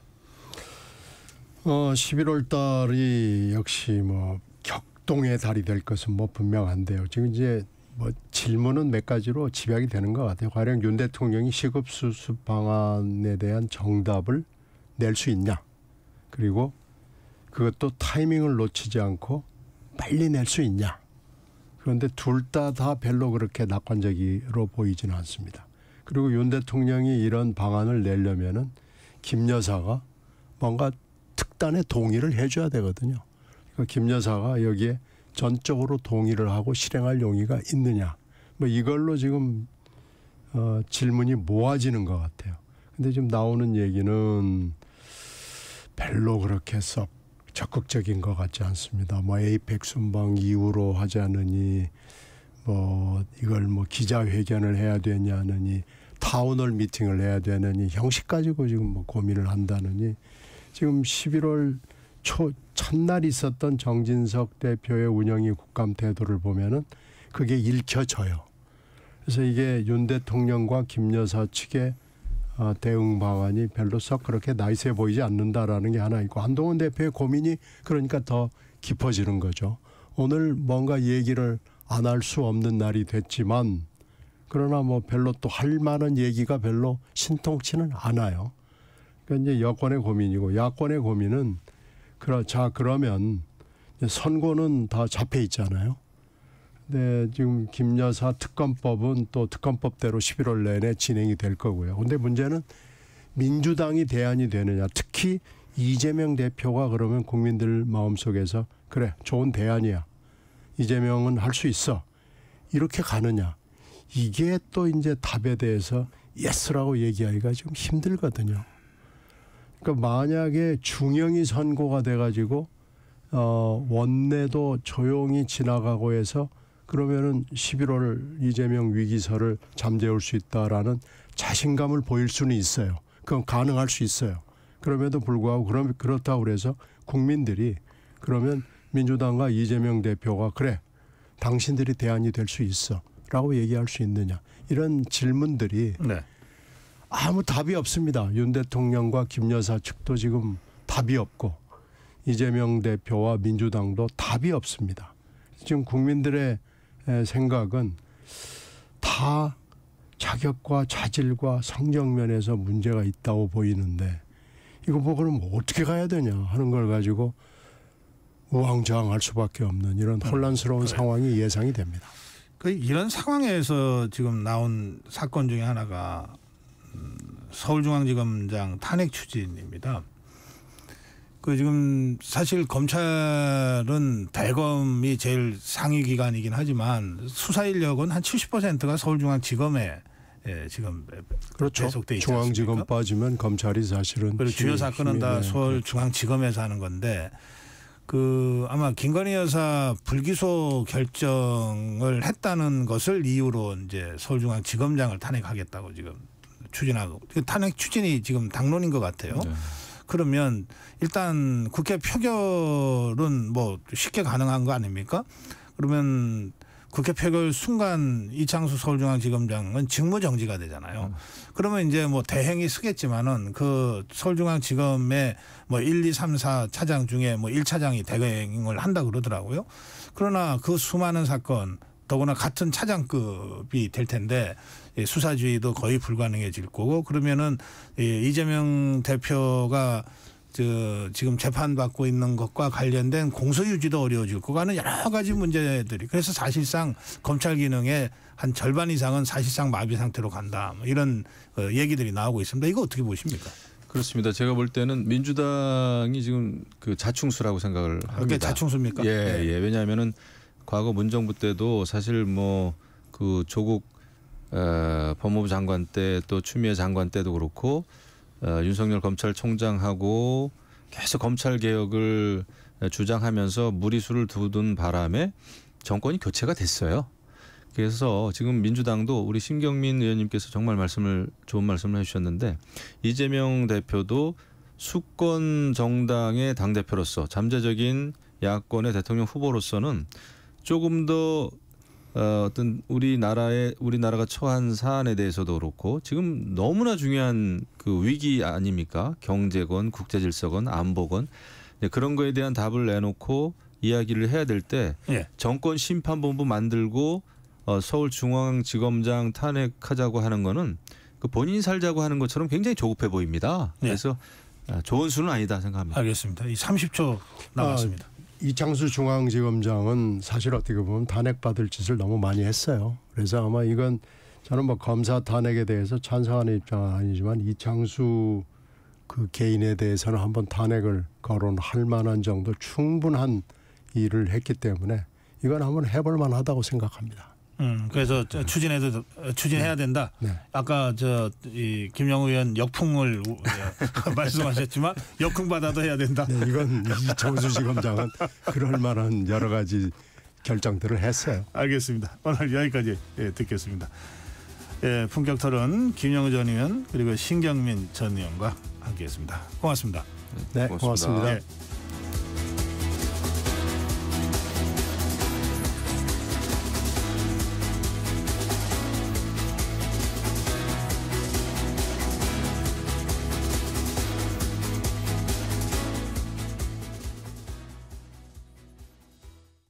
잠시 후 8시 반부터 일부 지역국에서는 해당 지역 방송을 보내드립니다. 워렌 버핏은 가치 투자, 필립 피셔는 성장주 투자, 피터 린치는 장기 투자. 방법은 달라도 목표는 하나. 성기영의 경제쇼가 성공의 길로 안내합니다. 깊이 있게, 명쾌하게, 지금 이 시대 경제에 관한 모든 것을 알려드립니다. 평일 오후 4시 5분 성기영의 경제쇼와 함께하십시오.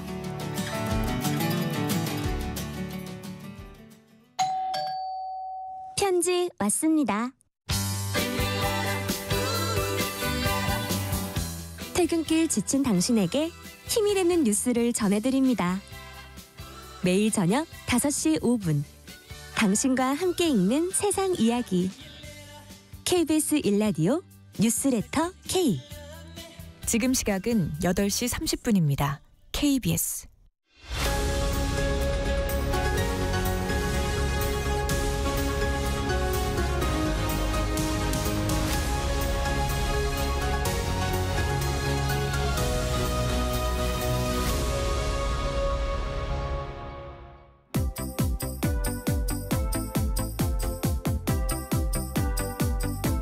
네, 이번 주는 우리 정치권이 어떤 정치를 만들어갈까?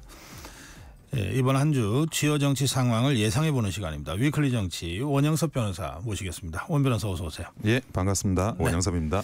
예, 법조인이시라서 조금 전에 우리 신경민 의원, 김영우 의원과 마지막 토론 주제가 이창수 서울중앙지검장 탄핵과 관련된 의견이었는데 서로 약간 입장이 좀 어긋났어요. 서로 좀 약간 달랐다고 제가 느꼈는데 예. 시간이 다 돼서 더 토론을 못했거든요. 원영수 변호사는 어떻게 생각하세요? 아니 그 지검장을 탄핵한다는 건 저는 터무니없는 일이라고 생각을 하고 있습니다.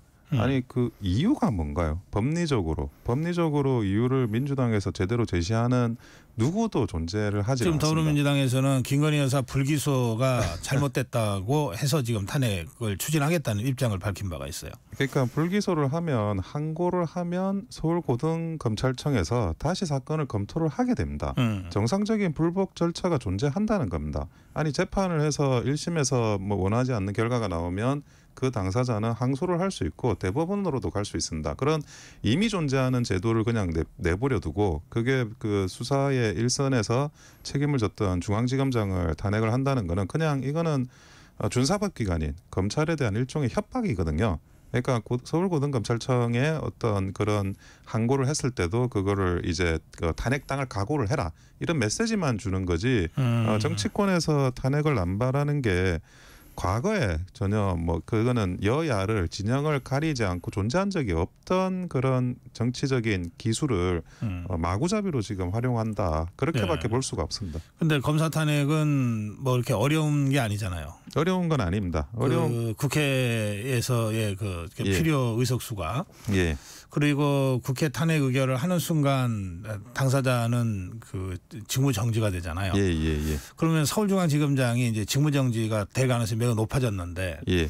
그렇게 되면 이게 어떻게 되는 겁니까? 서울중앙지검과 검찰 전체 조직 구조를 우리 일반 국민들이 잘 모르시니까 좀 설명해 주신다면. 서울중앙지검에서 서울에 일어나는 그러니까 전국 우리 대한민국에 일어나는 가장 중요한 형사 사건의 수사가 이루어지고 있습니다.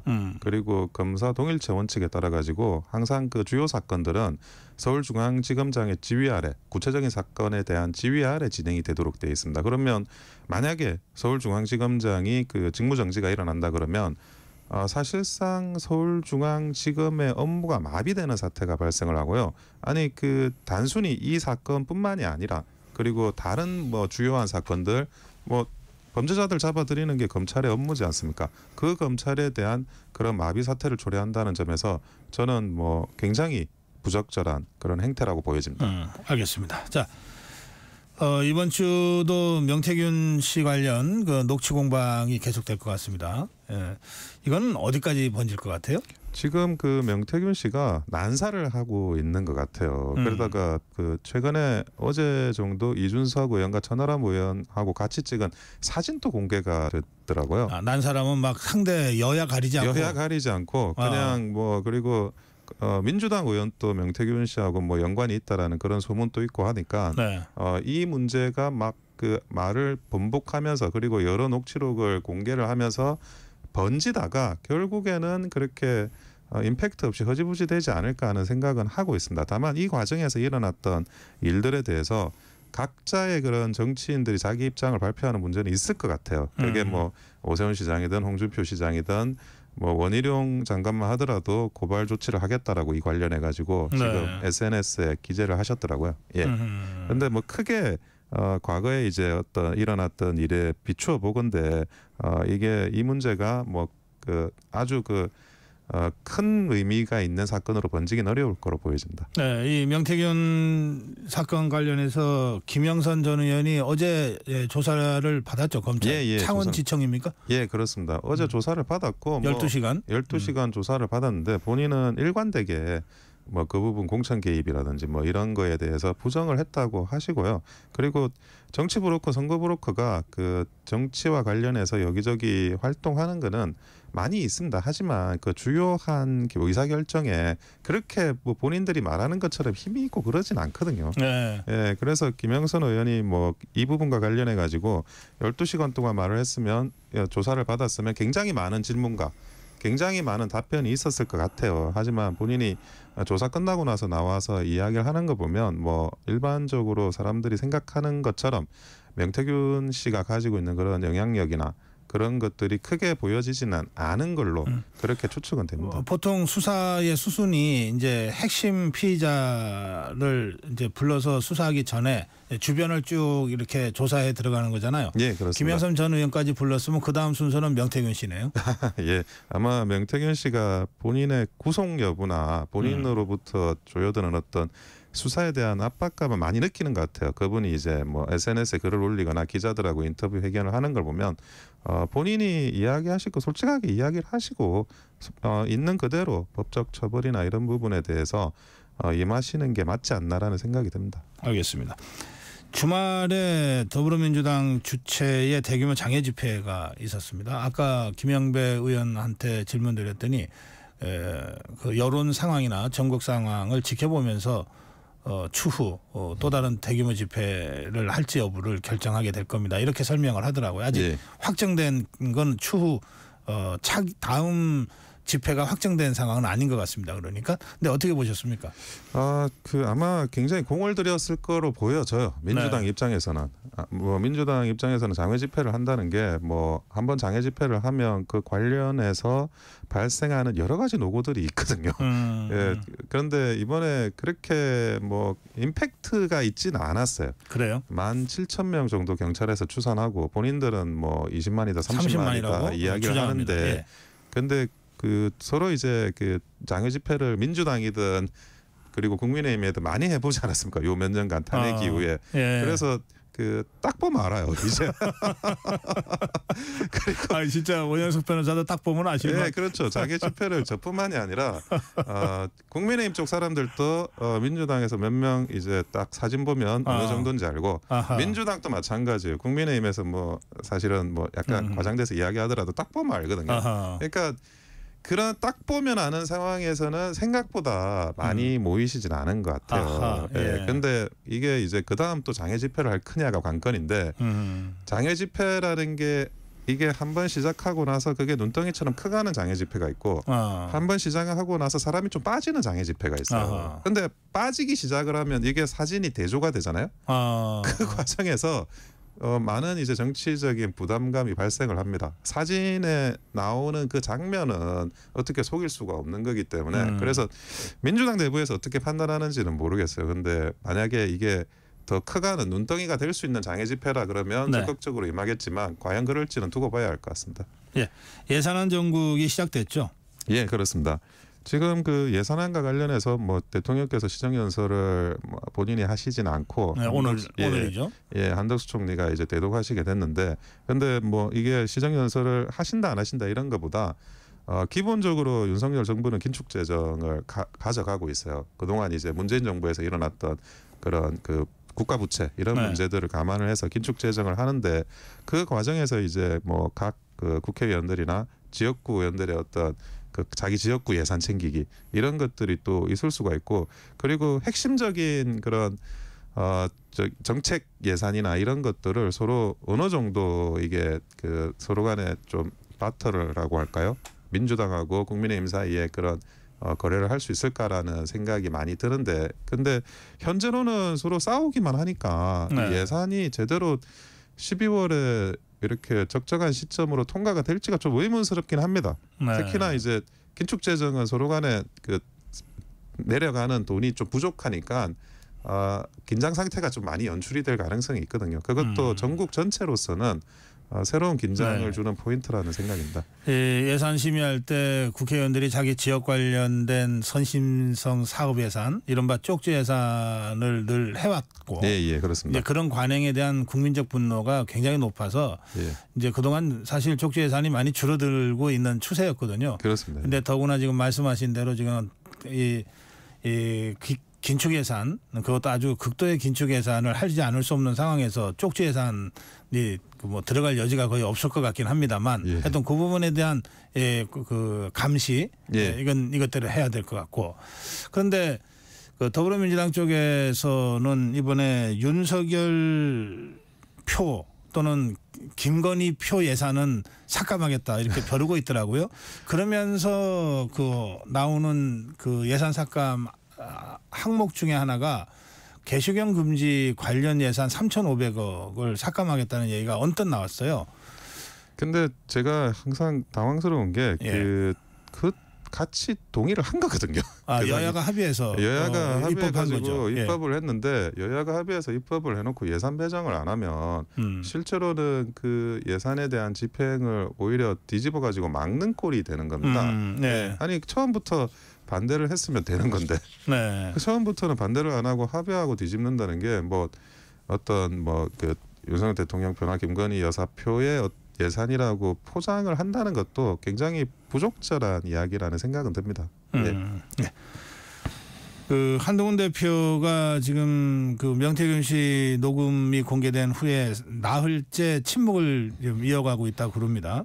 뭐 주말이 꼈으니까 그럴 수도 있겠지만, 근데 오늘 최고위원회의에서 뭔가 입장 발표가 있을 거라고들 다들 언론이 먼저 이게 지금 기다리고 있는 모양입니다. 어떻게 예상하세요? 저는 사실 그 굉장히 기대를 하고 봤던 게 대통령 면담이었습니다.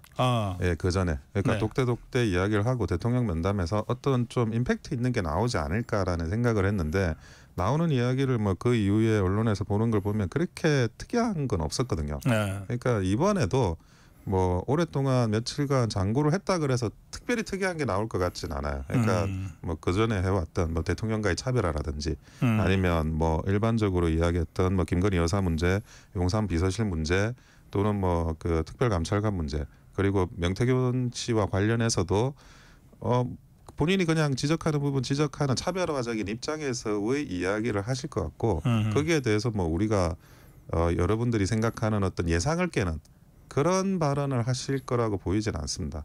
그래서 뭐 그 한번 지켜봐야 될 수준이긴 한데요. 그게 뭐 큰 뉴스거리가 될지는 모르겠습니다. 그래요. 알겠습니다.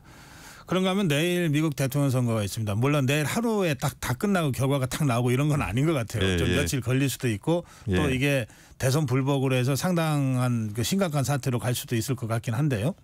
근데 이게 참 그 전망을 하기가 굉장히 어려운 상황인 게 트럼프 후보와 관련한 그런 주식이나 이런 것들은 오르고 있고, 그리고 비트코인 같은 가상화폐 역시 이제 트럼프 후보와 관련한 어떤 아이템인데 그건 또 어제부로 또 많이 내렸어요. 그러니까 내부적으로도 이 트럼프 후보가 당선이 될지 안 될지 이런 부분에 대해서 굉장히 혼전양상을 하는 것 같아요. 근데 어쨌든 결국 해리스 후보가 당선되는 게 아니라 트럼프 후보가 당선되느냐 여부에 사람들이 집중하는 걸 보면 그러니까 트럼프 후보가 뭐 정말 그 사람의 집중을 이목을 집중시키는 아이콘이라는 거 분명해 보이고요.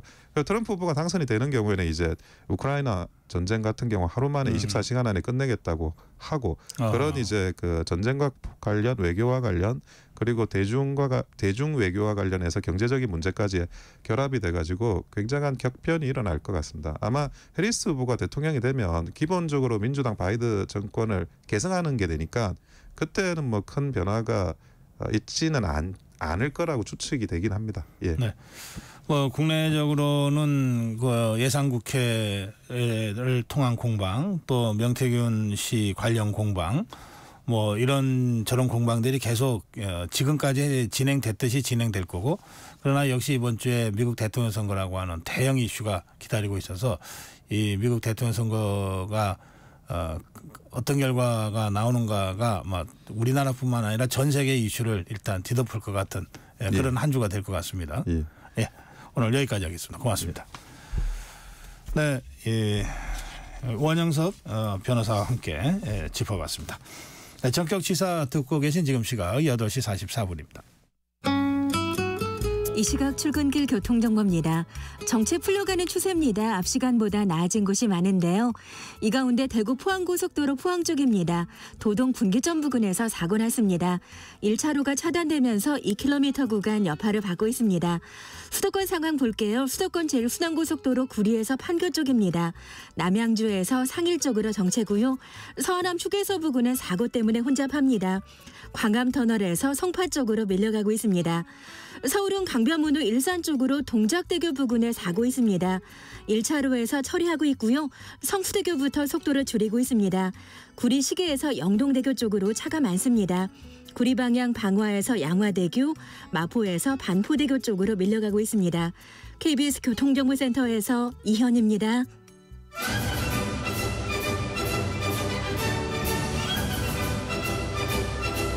네, 스포츠 먼데이입니다.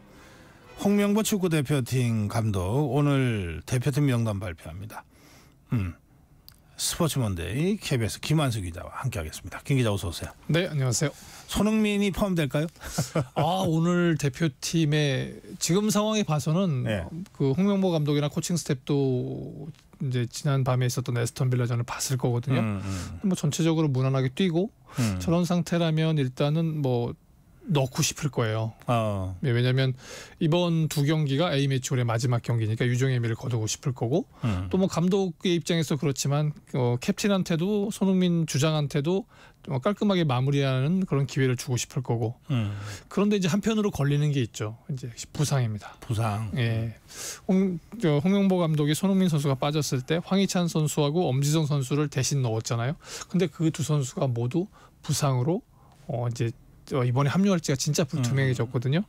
그런 상황이면 고민을 하겠죠. 손흥민과 황희찬 이런 선수들이 언제 필요한 선수냐, 당장 급하냐 이렇게 판단을 해본다면 사실 당장 급하진 않거든요. 본선에서 활용하는 게 훨씬 더 상대에 대한 위협감도 줄 그거는 것이고. 본선에서 올라간다는 전제잖아요. 예, 근데 지금 상황에서 3연승을 거두고 있기 때문에 당장 쫓기지는 않아요. 우리가 이제 비조 3승 1무로 비조 선두를 달리고 있고 우리 뒤를 쫓아오는 게 요르단 이라크인데 승점 7점. 그러니까 저희가 뭐 한 경기 지고 그쪽이 한 경기 이겨도 한 경기 정도는 벌고 있는 상황이고요. 그리고 우리의 상대가 우리의 상대가 이제 쿠웨이트하고 팔레스타인이에요. 팔레스타인 물론 첫 경기에서 비겼고 홈에서 비겼고 홍명보 감독의 입장에서는 본인의 첫 경기에서 비겼기 때문에 좀 이건 반드시 꺾어주고 싶은 마음이 있을 겁니다. 그런데 뭐 지금 보면 사실상 꼴찌이기 때문에 이 팔레스타인이 뭐 본선에 나간다 이 가능성은 거의 없어 보이거든요. 그리고 뭐 쿠웨이트 지금 승점 3점이고 뭐 피파 랭킹 100위 밖에 있기 때문에 충분히 이길 수 있으리란 판단도 할 수 있을 것 같아요. 뭐 전반적으로 보면 어떤 생각이었을까를 보면 최근 이제 유럽하고 중동 출장을 다녀왔는데 중동 출장을 다녀왔다는 게 중동이 방점이라는 게 상당히 중요합니다. 왜냐하면 중동에서 경기를 하고 중동에 있는 선수들을 보고 왔다는 얘기는 시차 부담 없이 경기를 할 수 있는 선수들을 기용할 수 있겠다는 얘기인데 일단 원두재 선수, 권경원 선수, 조유민 선수가 이제 눈에 띄거든요. 근데 조유민 선수는 지난 경기에 와서 김민재 선수하고 수비를 정말 탄탄하게 해냈어요. 그런 걸 봐서는 이 선수들을 넣어도 문제가 없겠다 이렇게 판단할 수 있을 것 같습니다. 이 손흥민 선수가 지금도 대표팀 캡틴입니까? 주장입니까? 네, 주장입니다. 이제 임시 주장을 이제 김민재 선수가 잠시 맡았고 부주장은 이제 이재성 선수가 맡고 있는데 아무래도 그동안 해왔던 게 있고 또 가장 오랫동안 가장 많은 골을 넣으며 대표팀에 있었기 때문에 주장이라고 할 수 있습니다. 우리가 손흥민 선수를 처음 봤을 때가 엊그제 같아서 그런데 벌써 나이가 30대 넘어섰죠. 32, 33대죠. 그 축구 선수들, 야구도 그렇습니다만은 이 월드 클래스 선수들이 부상을 입는다고 하면 이걸 그 재기량을 다시 회복하는데 진짜 시간이 많이 걸립니까? 아무래도 한창 때보단 우리가 이제 리즈 시절이라고 할 때보다는 시간이 많이 걸리고요. 일단 뭐 체력적인 것들이 잘 받쳐준다면 부상 자체를 입지 않겠죠. 워낙 강하게 부딪히면서 살아온 선수들이기 때문에 그런데 손흥민 선수가 사실 그렇게 큰 부상일까 싶었어요. 예. 가라바오전에 골을 넣고 잠시 주저앉았을 때 뭐 그리고 예전에도 햄스트링 부상이 왔을 때 진단을 6주 8주 받았는데 무리뉴 감독 있을 때 한 2주 만에 다시 경기에 나섰거든요. 그런 거 봐서는 저 선수가 체력적으로 완벽하고 또 부상의 위험이 좀 없겠다 싶었는데 이번에는 그 지난 웨스트햄전 이후에 또 다시 3경기를 쉬었잖아요. 그런 면에 봐서는 예전보다 심한 부상이 왔거나 아니면 그런 이제 부상 회복 시간이 좀 더 필요한 상황이 되지 않았나 이렇게 생각이 됩니다. 어제 에스턴 빌라전에서 뛰었잖아요. 네. 어땠어요? 사실 전반전 봤으면 그냥 뭐 회복하고 있는 정도다 이렇게 할 수 있었을 거예요. 무난하게 무난하게 왼쪽을 파고 들면서 자기 자리에서 뭐 오두기 선수하고 공을 주고받으면서 잘 만들어갔거든요. 네. 근데 이제 전체적으로 후반전 포인트도 올렸잖아요. 네, 후반전 들어서면서 이제 진가가 발휘된 거죠. 굉장히 왼쪽을 파고들었고 정확한 크로스를 줘서 달려가던 선수가 브레넌 존슨이 가볍게 밀어 넣을 수 있는 그런 걸 봐서는 이제 뭐 재기량이 조금씩 한마디로 경기력이 조금씩 올라온다 이렇게 평가를 할 수 있겠고요. 뭐 기본적으로 에스턴 빌라전에는 심리적으로나 자신감이 있었을 거예요. 왜냐하면 지난 9경기에서 7골 도움 3개. 그러니까 이제 10경기 뛰면서 7골 도움 4개를 기록했잖아요. 그러니까 에스턴 빌라를 만나면 최소한 1개의 공격 포인트는 올린다. 이렇게 본인이 자신감이 있는 상대였고 경기를 했는데 근데 조금 이제 의아스러운 건 후반 11분에 갑자기 포스테코글루 감독이 히샬리송하고 교체를 했어요. 그리고 보통은 손흥민 선수가 감독이라든가 그 동료들에게 대해서 굉장히 리스펙트를 보이는 편인데 교체되고 나가서 이제 교체 선수석에 앉았을 땐 굉장한 좀 불만. 왜 그러지 대체 나를 왜 바꿨지 이런 것들이 보였거든요. 그런 걸 봐서는 일단 뭐 포스테코글루 감독이 부상 회복에 좀 더 시간을 주는 것인지 아니면 또 본인의 전략과 약간 차이가 있었기 때문에 본인의 전략이 사실 지고 있다가 1대1 비긴 상황이잖아요. 그러면 분위기가 돌아왔다. 반전시키고 싶은 욕심이 있을 거거든요. 그런데 지금 상황에서는 손흥민을 왜 뺐지 이런 생각이 드는데 그 이후의 결과가 포스테코글루 감독이 바꿔서 4대1로 역전승을 완전히 3골을 계속 넣고 나니까 뭐 나름대로 생각이 있었겠다. 그리고 전체적으로 봤으면 손흥민의 몸 상태는 완전히 우려할 정도는 아니고 부상에서 어느 정도 회복되고 있다. 그리고 도움골도 줬으니까. 네. 예. 야구 얘기하겠습니다. 국가대표 야구대항전 프리미어 12라는 대회가 있어요. 네. 쿠바와의 평가전을 마쳤습니다. 네. 근데 여기도 부상 문제가 있군요. 네, 그 쿠바하고 이제 지난 금요일하고 토요일에 1, 2차전 2경기 평가전을 했어요. 뭐 쿠바가 상당히 강하기도 하지만 뭐 우리 선수들도 이제 뭐 우승도 했었고 하는 팀이기 때문에 괜찮았는데 유중일 감독 입장에서는 이런 생각이 들 것 같아요. 야, 이거 35명 꾸리기가 이렇게 힘든가?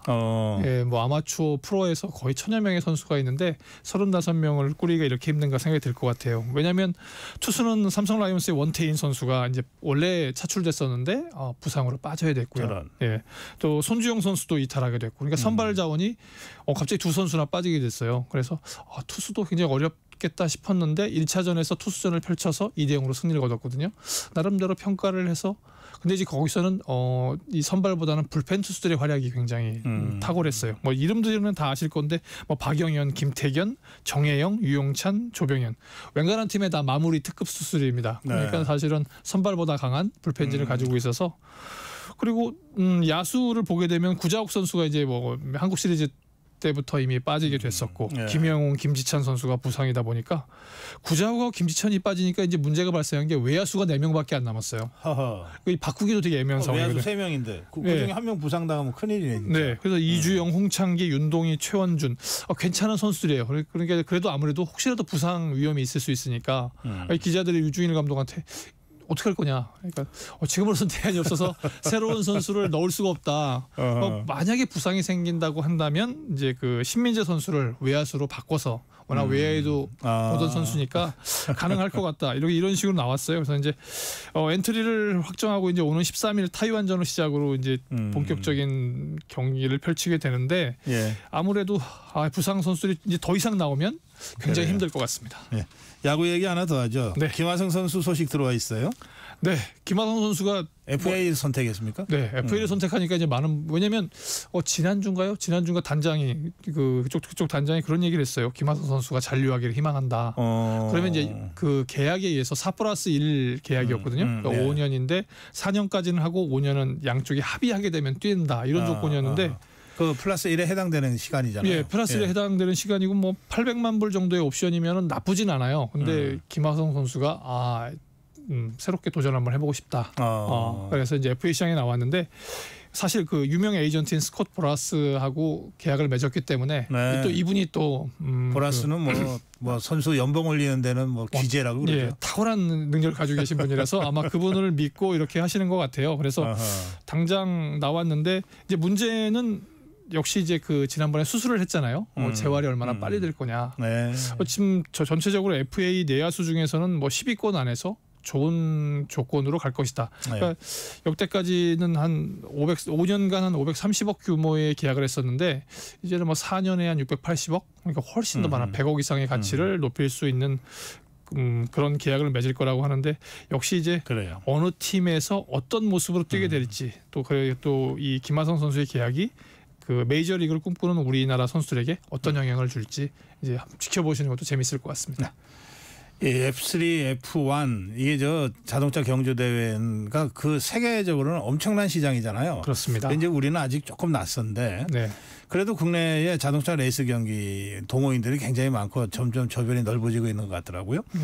이번에 48의 드라이버 장현진 선수 생애 첫 챔피언이 올랐어요. 네, 슈퍼레이스 또는 뭐 슈퍼 6000 클래스 뭐 이렇게 하는데 뭐 1년에 이제 9번의 레이스를 펼치게 됩니다. 그중에 점수를 합산해서 이제 국내 리그 말씀하시는 거죠? 예. 에버랜드에서 경기를 하게 되는데 여기서 왜 에버랜드 지나가시다가 왜 오이상에 굉음 소리 들리는 바로 거기입니다. 예, 거기서 하게 되는데 48살의 장현진 선수가 어제 마지막 레이스에서 2위, 그래서 총점 159점으로 우승을 했어요. 그러니까 예전에 최고 기록이 43살의 조항 선수가 기록했었거든요. 이 레이스 보통 속도가 어느 정도 나요? 보통은 시작은 한 200km 정도 되는데 최고 속도는 260km를 넘습니다. 260km. 그거를 이제 타원 그걸 돌아야 되는 거 아니에요? 그렇죠. 직선 주로가 아니고. 예. 그래서 이제 우리가 거기를 돌게 되면 참 좀 겁이 좀 날 것 같은데 그 코너에서 이 선수가 굉장히 잘 살렸어요. 코너링을. 네, 그래서 우승을 했었는데 이 선수가 원래는 자동차 계기판을 개발하던 연구원이었답니다. 연구원이 자동차 관련된 거에서 하기 때문에 뭐 새로운 거에 도전하고 싶으신 분들은 이분의 이야기 한번 48의 챔피언 장현진 선수 축하드립니다. 오늘 여기까지 하겠습니다. 고맙습니다. KBS 김환수 기자였습니다. 11월 4일 월요일 전격 시사 오늘은 여기서 인사드리겠습니다. 내일 아침 7시 20분에 여러분 다시 뵙겠습니다. 고성국이었습니다.